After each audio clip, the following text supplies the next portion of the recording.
Art is back on Broadway this fall. It's star-studded. Neil Patrick Harris, Bobby Cannavale, and James Corden all returning to Broadway in the first ever revival of the Tony-winning play. The stars were out for opening night.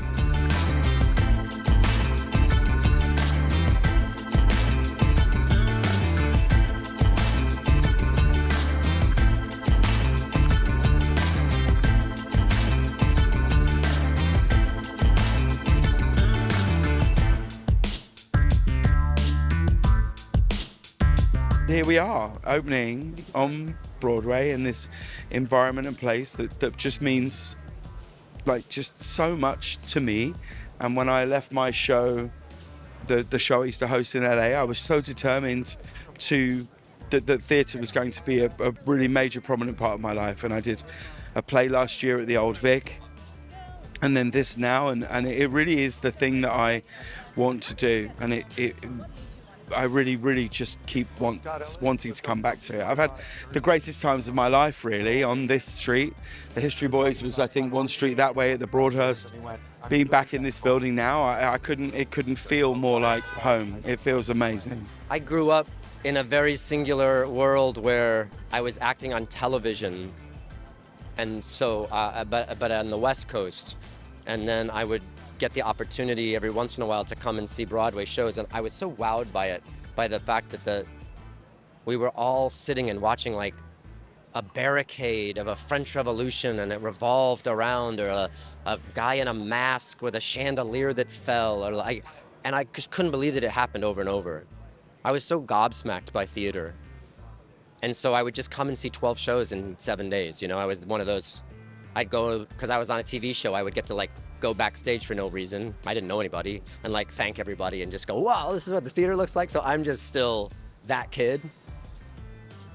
And so I just, when I have an opportunity to come and do it, I want to make sure that I represent myself well, that I represent the piece well, and that it represents Broadway well.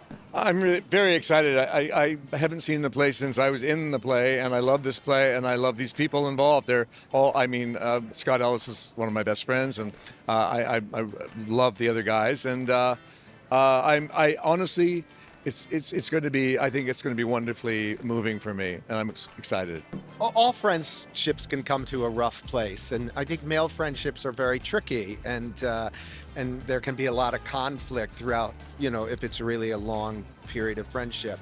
So, I don't know, I hope people walk away and going, check with your friends and go, is it worth it? And hopefully it is worth it. And I think we're in challenging times, so I think it's really a really important piece to talk about conversations and listening. The writing is so good. The realization of the relationships are so good. It does that great thing that theater can do sometimes, which is trick you into thinking you're watching one thing when it's really about something else.